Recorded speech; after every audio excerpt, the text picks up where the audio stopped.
In this video, we will discuss the next asexual mode of reproduction, that is tissue culture.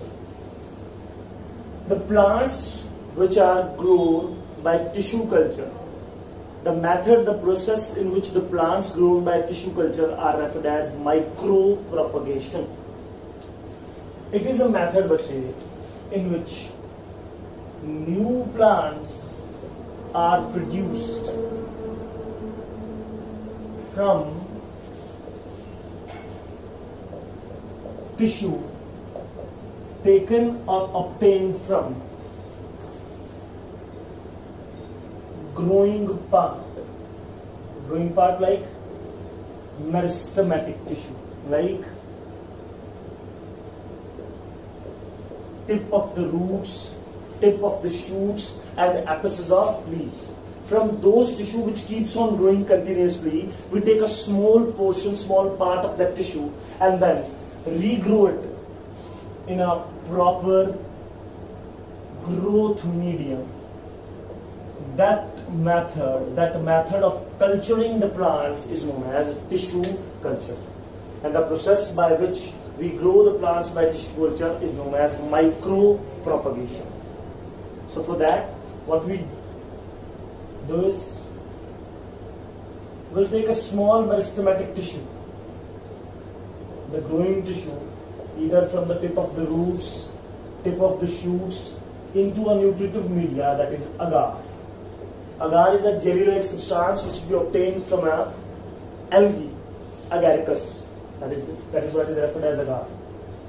Then we'll observe that this tissue will grow in size and an undifferentiated ball of mass.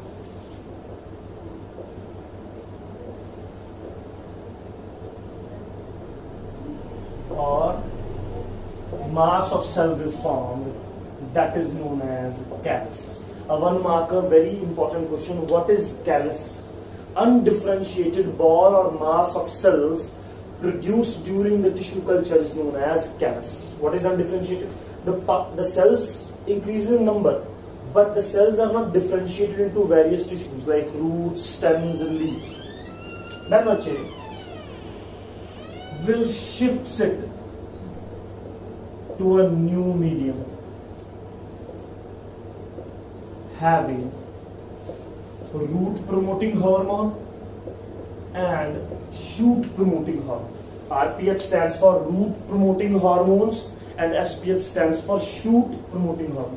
Why we are shifting it to a new medium? Because as this tissue divides, keep on continuously, by this cell division it absorbs the nutrients from agar, and agar will now deficient of the nutrients. For further growth, it requires a number of nutrients. Cell division is a very high energy acquiring process, and for that it requires nutrients. So we shift it to a new agar medium. Then it will grow into plantlets. Then plantlets are shifted to a broader agar medium, and then we'll get the proper saplings. These saplings are then transferred to main field. So the method by which we grow the plants by a growing tissue, that is from the meristematic tissue, in a proper culture medium or a growth medium, is known as tissue culture. What is callus? The undifferentiated mass or ball of cells formed during the cell division in tissue culture is known as callus. There are certain advantages of this tissue culture. A very important question. The first one is disease-free plants. When we get those saplings, then we only choose the disease-free. Why we go for the diseased plants? We do not require any crop which has disease in it. हम कभी भी ये नहीं चाहेंगे बच्चे कि हमारी crop में कोई बीमारी है. So out of those saplings we only chose the healthy ones and we discarded the diseased ones. So we only choose disease-free plants. Second, a very little space. A very less space is required for this tissue culture technique. In a very less space, in a very less area, a large number of saplings or plantlets can be grown. Third,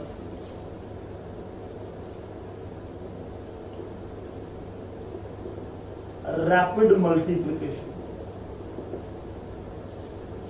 It is a method in which the multiplication of the plants is very rapid, very quick. So the number of plants can be generated in a very short period of time. So this is a method in which the multiplying of plants is very fast. The fourth advantage of this tissue culture is that we can have a continuous propagation. Continuous means irrespective of the weather, we can grow the plants which are not suitable for that particular weather. By this method, as bache, this is a in vitro technique. What is in vitro? The technique, the technology, the method which we do in the laboratory conditions is known as in vitro. There are two types of conditions, bache. One is in vivo, that means in the natural conditions, and second one is in vitro. So tissue culture is an in vitro technique. So by that method, we can grow the crops which are out of season. For the whole year, irrespective of the season, we can grow a particular kind of plant by this method. So this is the advantage of tissue culture. The fifth is sterile hybrids can also act as parents. What are sterile hybrids? Sterile means the organism which cannot reproduce further is known as a sterile. ऐसा organism जो further reproduce नहीं कर सकता उन्हें sterile बोलते हैं. Transgender, the humans are sterile. They are human beings, they are human species, but they are sterile. They cannot further reproduce. So likewise, there are certain hybrids in the plants, in the animals as well, which cannot reproduce further, and those are known as sterile. But by the tissue culture technique in plants only, we can grow the new plants from the sterile hybrids, as we require only the growing tissue, and sterile hybrids also grow better. They grow in size. The only thing is they do not produce seeds, or they do not have any vegetative propagule yet. By this tissue culture technique, the sterile hybrids can also be able to produce young ones. They also act as parents. So these are the advantages of tissue culture.